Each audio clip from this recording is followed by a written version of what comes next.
So students, today we are going to discuss about the formats. What are the requirements for the dietitian actually? So many formats are required. First of all, हमें ये पता होना चाहिए हमें patient से मिलना है तो क्या करना है. स्टार्ट हम कैसे करेंगे? सबसे पहला काम डाइटिशियन का कहाँ से स्टार्ट होता है? किचन वगैरह में तो बाद में हम पहुंच रहे हैं. उससे पहले हमारे पास क्या होगा? हम सबसे पहले पेशेंट से मिलेंगे, राइट? तो पेशेंट से मिलने के टाइम पे सबसे पहला काम क्या है कि meeting the patient for the first time. Patient से हमने पहली बार मिले और फिर हमने उस पेशेंट को पूछना है और उससे पूरा एक रिकॉल लेना है, कल्चरल बैकग्राउंड के बारे में थोड़ा पूछना है.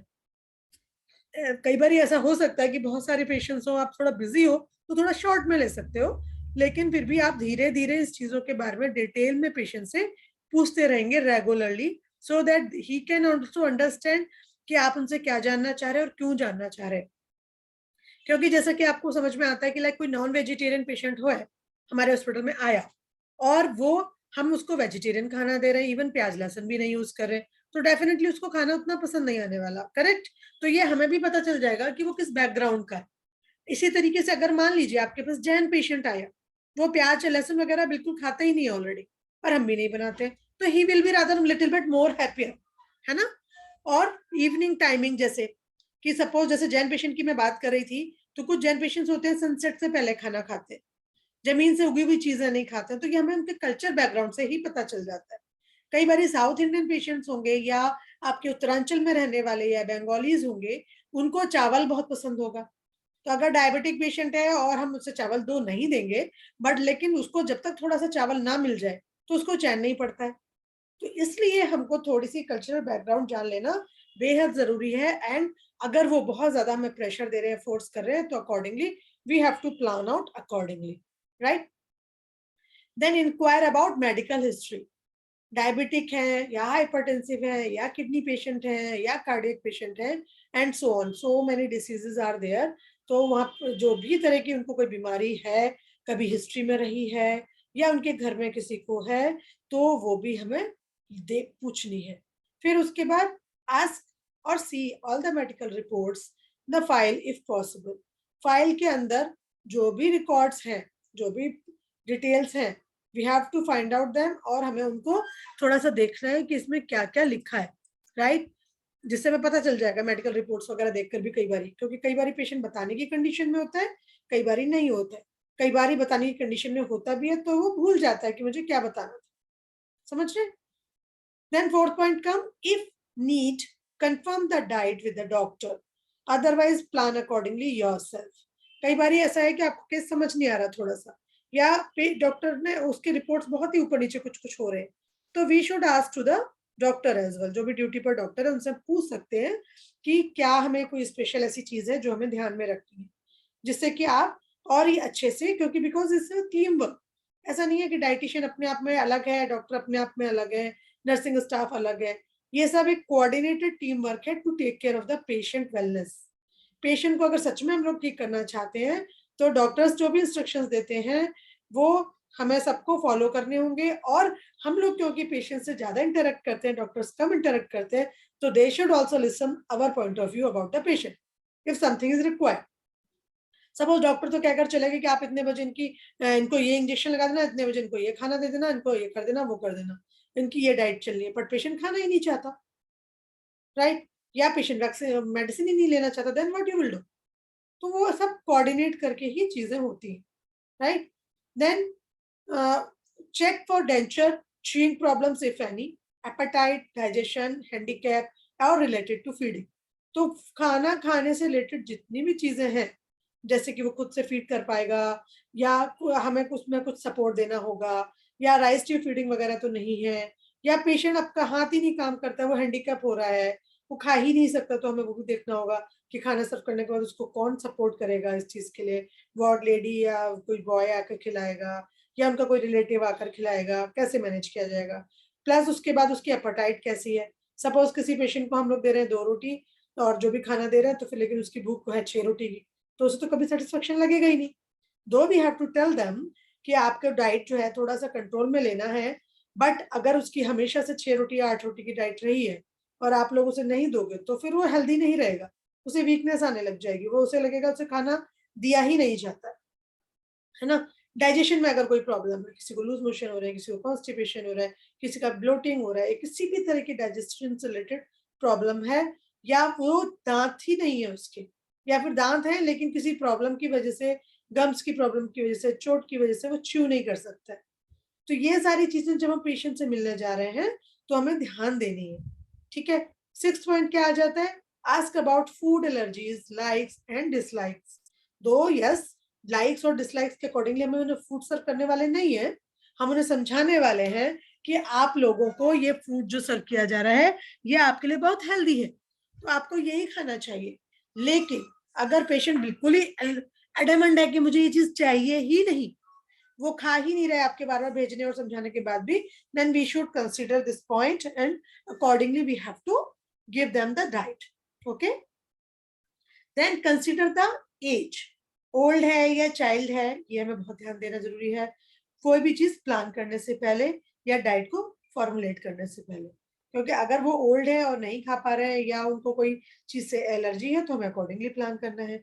छोटा बच्चा है तो हमें उसके हिसाब से प्लान करना है, क्योंकि हमने प्लानिंग कर दिया और वो चाय लिख कर आ गए उसकी टी टाइम में, और वो तो चाय पीते ही नहीं है ना, तो उसके अकॉर्डिंगली हमको थोड़ा प्लान करना है।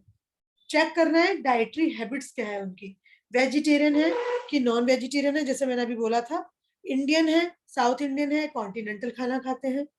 NONG, जो मैं एक बार और पहले भी आपको वर्डिंग यूज कर चुकी हूँ, ये वाला, नो ऑनियन नो गार्लिक, हमें इस चीज का ध्यान देना है। अगर वो नो ऑनियन प्याज लहसुन नहीं खाते हैं तो स्पेशली हमें मेंशन भी करना है। यस आई एग्री कि हम लोग नहीं देते हमारे हॉस्पिटल में, बट फिर भी हमें मेंशन करना है जिससे गलती से भी प्याज वाला चाकू से भी उनके खाना ना काट लिया जाए, कोई सब्जी, है ना।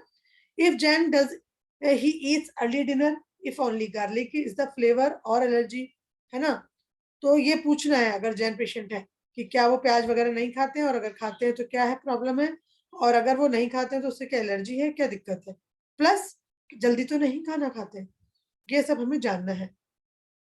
उसके बाद हमें लास्ट में पेशेंट को बताना है कि हम 7 बार, यहाँ पर 7 सर्विस पर डे हमारी सर्विस टाइमिंग्स हैं, हम आपको 7 बार ही खाना देते हैं। अब क्या क्या खाना देते हैं मैं इसके बारे में आपको थोड़ा बता देती हूँ ब्रीफ में।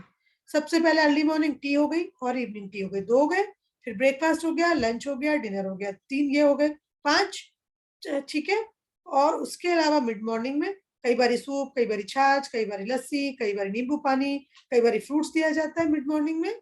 और इवनिंग टाइम में, या हम इसे प्री डिनर भी कह सकते हैं, हम उनको सूप देते हैं कई बार। और कभी कभी किसी पेशेंट को ज्यादा भूख लगती है तो हमें कुछ पेशेंट को सूप की जगह कुछ और भी देना होता है, राइट।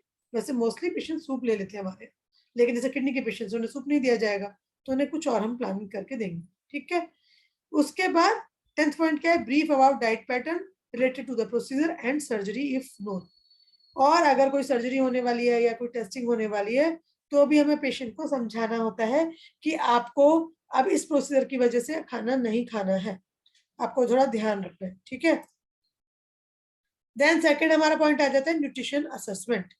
पेशेंट को आपने मिल लिया, फिर अब पेशेंट की फाइल में एक पेज ये वाला लगा होता है, as you can see here, हमारे यहाँ का जो फॉर्मेट वो ये है। अलग अलग हॉस्पिटल में थोड़ा बहुत फॉर्मेट प्लस माइनस होता है, but yes, as a dietitian we should know about the nutritional assessment check, ठीक है। लाइक नेम क्या है उसका, एज क्या है, सेक्स क्या है, उसका रजिस्ट्रेशन नंबर क्या है, आईपीडी नंबर क्या है, और डायग्नोसिस क्या है, ये हमें फिल करना है। Then we go to the next point, patient status, conscious है, अनकॉन्शियस है या डिसोरिएंटेड है, ठीक है। कॉन्शियस है मतलब पूरी तरह से होशोवास में है, अनकॉन्शियस मतलब थोड़ा थोड़ा होशोवास में, कभी सो जाता है कभी कुछ है, डिसोरिएंटेड मतलब नहीं, वो बिल्कुल भी होशोवास में नहीं है और वो हमसे बात भी नहीं कर सकता। Then we will calculate the BMI as per the height और वेट ऑफ द पेशेंट, हम उनकी चेक करते हैं और बीएमआई को हम कैलकुलेट करते हैं, जो कि नॉर्मली 18.5 से 24.99 के बीच में होना चाहिए। बट यस, अगर उससे अलग होता है तो हम फिर डॉक्टर से सलाह लेते हैं और डाइट पैटर्न भी उस हिसाब से हम बनाते हैं। As you can see here, anybody can, like I can say 11 से कम है तो जो फीमेल है खास करके वो इनकम्पैटिबल है विद लाइफ, उनको बहुत ही ज्यादा वीकनेस होगी, ठीक है। मेल का इसी तरह से 13 के नीचे है तो दे आर नॉट हेल्दी। 16 से नीचे अगर आ रहा है आपका बीएमआई तो सीवियर मेल न्यूट्रिशन है, और 18.5 के अंदर अंदर आ रहा है, यानी 16 और 18.5 के अंदर आ रहा है तो मॉडरेटली मेलन्यूट्रिशन है और या माइल्ड मेलन्यूट्रिशन है। 20 से 25 के बीच में नॉर्मल है और 25 से 30 के बीच में ओवरवेट है। मोर देन 30 ये आपका ओबीज है। Okay, so diet order by consultant, जो कंसल्टेंट के जो डाइट ऑर्डर्स हैं वो patient should be nil by mouth, unconscious, disoriented या इनिशियली न्यूट्रिशन रिस्क पर है, तो उसके अकॉर्डिंगली हमें सारे पॉइंट्स को कंसीडर करना है। फिर उसके बाद हम आते हैं फूड इनटेक, जो पेशेंट की 1 हफ्ते की पुरानी है, कि क्या उसको लॉस ऑफ एपेटाइट था या उसको नोजिया है या उसको वॉमिटिंग है। इन चीजों का अगर है तो हमें स्पेसिफाई करना है। फिर उसके बाद हमें डेट डायमेंशन करनी है, like you can see like 3 columns are here. तो डेट हमें मेंशन करनी है और हमें हर तीसरे दिन पेशेंट का असेसमेंट करना है, चाहे वो नॉर्मल हो चाहे वो नॉर्मल ना हो। Okay, severe loss of appetite 3 factors, moderate loss of appetite 2 factors, no loss of appetite 0 factor. तो जो भी है आपका वो हम इस बॉक्स के अंदर लिख देंगे। फिर हम वेट लॉस पर जाते हैं। अगर 1 महीने के अंदर पिछले 4 किलो से ज्यादा वजन कम हुआ है तो 3 और 2 से 4 किलो के बीच में हुआ है तो 2 और लेस देन 2 kg कम हुआ है तो 0। इसी तरीके से नेक्स्ट में हम आ रहे हैं present mode of patients feeding. अगर पेशेंट को ओरल फीडिंग यानी मुंह से खा रहा है तो 1, और अगर वो पेशेंट एंटरल फीडिंग यानी ट्यूब फीडिंग पर है या टीपीएन पर है तो उसको हम देंगे 3। फिर यहाँ कुछ रिपोर्ट्स आप देख पा रहे होगे, थोड़ा थोड़ा आपको समझ में आ रहा होगा, थोड़ा नहीं भी आ रहा होगा, कि लाइक डेट डालना है हमको, ग्लूकोज वैल्यू यानी जो डायबिटिक पेशेंट्स हैं उनकी फास्टिंग और पीपी लिखना है, हीमोग्लोबिन लिखना है। एक बॉक्स खाली है कि अगर हमें कुछ फूड से रिलेटेड कोई अगर हमें डायग्नोसिस पता चलता है तो हम यहाँ लिख देते हैं, राइट। ट्राइग्लिसराइड, फिर क्रिएटिनिन और BUN, सोडियम, पोटेशियम। और इसके अलावा अगर SGOT SGPT वगैरह बढ़ा हुआ है या फिर आपका कोई पर्टिकुलर और कोई क्या कहना चाहिए, आयरन में कोई प्रॉब्लम है, कैल्शियम में कोई प्रॉब्लम है, टोटल प्रोटीन में कोई प्रॉब्लम है या एल्बुमिन में कोई प्रॉब्लम है, सो मेनी फैक्टर्स जो कि रिलेटेड करते हैं फूड से, तो वो हमें यहाँ किसी और अदर कॉलम में छोटे छोटे करके लिख देना है। This is the thing. फिर हम उसको कैलकुलेट करेंगे पूरा।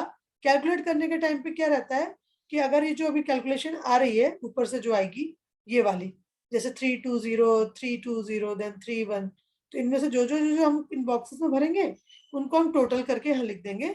और अगर 3 से ज्यादा आ रहा है जो रिस्क फैक्टर है यानी कि जो रिपोर्ट्स है वो गड़बड़ है तो यहाँ लिखेंगे 3, मॉडरेट रिस्क है तो 3 है अगर तो लिखेंगे 2, और 3 से ज्यादा गड़बड़ रिपोर्ट्स है ब्लड रिपोर्ट तो लिखेंगे 3, और माइल्ड रिस्क पर है तो लिखेंगे हम 1, यानी कि 2 फैक्टर्स अगर गड़बड़ है, मान लो सोडियम हो गया आपका और एक आपका हीमोग्लोबिन हो गया जैसे, ठीक है। और अगर डायबिटिक पेशेंट है तो उसका हमेशा 3 ही आएगा मोस्टली, क्योंकि डायबिटिक पेशेंट के 2 तो शुगर लेवल ही हाई हो गई, उसके अलावा उसका कुछ ना कुछ पैरामीटर तो गड़बड़ आना ही आना है, तो 3-4 हो ही जाएंगे आराम से, राइट। फिर यहाँ टोटल पेशेंट का स्कोर आ जाएगा। तो दिस इज द थिंग। तो ये आपका पेशेंट का हुआ। उसके बाद क्या करोगे आप कि पेशेंट के स्कोर के बेसिस पे आप यहाँ पर टिक मार्क करेंगे। 3 to 5 mild nutrition risk, 6 to 7 moderate nutrition risk, 8 to 10 severe nutrition risk. तो इस न्यूट्रिशन रिस्क के अकॉर्डिंगली आपको कैलकुलेशन करनी है। अगर वो माइल्ड रिस्क के अंदर है तो ठीक है, हम 3 डेज की बात करेंगे। अगर वो सीवियर न्यूट्रिशन रिस्क पर है या मॉडर्न न्यूट्रिशन रिस्क पर है तो उसे पेशेंट को डेली असेस करेंगे, पेशेंट से डिस्कस करेंगे, उसे मोटिवेट करेंगे अगर वो सुन सकता है, या जो उसे खाना खिलाता है तो उनको हम समझाएंगे थोड़ा सा कि इसका स्टेटस इंप्रूव करना बहुत जरूरी है भाई, ठीक है। Patient scores are less than equal 5 और future nutrition assessment is required. अगर वो 5 के अंदर अंदर है तो उसमें कोई जरूरत नहीं रहेगी, और अगर वो 5 से ज्यादा है तो हमें दोबारा से उसका जो असेसमेंट है करवाना है, ठीक है। फिर डाइटिशियन का सिग्नेचर हो जाएगा यहाँ पर, और उसके बाद आपके जो जो न्यूट्रिशन रिस्क फैक्टर्स हैं यहाँ आप देख पा रहे हो। Number 1 इनएडिक्वेट oral intake, significant weight loss, nausea, vomiting, chewing and swallowing problem, mouth ulcers, abnormal lab values, surgical geriatric patient, food allergies, digestive problems, denture problems, diarrhea and constipation, minimal to moderate to high, मतलब इनमें से कुछ भी हो सकता है। जो भी अगर निकलेगा तो वो आप उसमें मेंशन करोगे। शॉर्ट टर्म गोल की अगर हम बात करेंगे तो हो सकता है किसी का BMI अगर ज्यादा आ रहा है तो हम उसे लिखेंगे लॉस, किसी का BMI अगर कम आ रहा है तो हम उसको लिखेंगे gain weight. Present nutritional status क्या है? अगर मान लो किसी की रिपोर्ट गड़बड़ नहीं है तो हम लिख देंगे मेंटेन, और किसी की रिपोर्ट अगर गड़बड़ है तो हम उसमें लिखेंगे improve nutritional status. Then protein की कितनी रिक्वायरमेंट है और अदर न्यूट्रिएंट की कितनी रिक्वायरमेंट है वो भी हमें मेंशन कर देंगे, राइट। देन डाइटिशियन के सिग्नेचर हो जाएंगे। और अगर किसी का क्रिटिकल केयर वाला पेशेंट है, 5 से ऊपर उसका आ रहा है टोटल जो आपका स्कोर आया है, तो फिर हम ये दोबारा से abnormal blood values, nausea vomiting भी हो रहा है और एपेटाइट भी गड़बड़ है और च्यूइंग और स्वेलोइंग प्रॉब्लम भी उसको है और न्यूट्रिशन एट रिस्क पर है, तो डाइट के प्रिस्क्रिप्शन उसके अकॉर्डिंगली हमको करना रहेगा। फिर यहाँ पर हम डाइटरी गोल्स बनाएंगे कि क्या क्या पेशेंट को हमें डाइटरी गोल समझाने हैं, और उसके बाद पेशेंट को थोड़ा सा एजुकेट करेंगे, like patient family instructed on his current dietary needs, patient is presently not responsive to instruction, अगर नहीं सुन पा रहा है तो, और nutrition guidance given to the patient, family for home meal plan, तो उनको घर जाने से पहले ये सब प्लान करके हमें दे देना है, or written education material given to patient. Patient family shows clear understanding of the nutritional counseling done. तो यहां तक का आपको करना, ये हमारा एक है नॉर्मल पेशेंट का, ठीक है। देन फिर पीडियाट्रिक पेशेंट का आ जाएगा। पीडियाट्रिक पेशेंट में बॉयज का गर्ल्स का अलग होता है, और उसके बाद हम क्योंकि उनका मेन पर्पस यही है कि उसका जो स्कोर है उसमें कोई इतना फर्क नहीं आता, लेकिन जो उसका ग्राफ है उसके हिसाब से थोड़ा सा अलग रहता है। फिर प्रेगनेंसी का आ जाता है, और इस तरह से हमारे पास 3 तरह के ये आपके प्लान्स हैं, राइट। तो इन सब प्लान्स के बारे में हम बात करेंगे वन बाय वन। आज मैंने एक आपको नॉर्मल न्यूट्रिशन असेसमेंट तक करा दे रही हूँ, क्योंकि नहीं तो फिर ज्यादा एक साथ पढ़ाऊंगी तो आप लोग कंफ्यूज हो जाओगे, और नेक्स्ट क्लास में फिर हम बाकी पढ़ाएंगे nutrition assessment of the children and the pregnant women. Okay,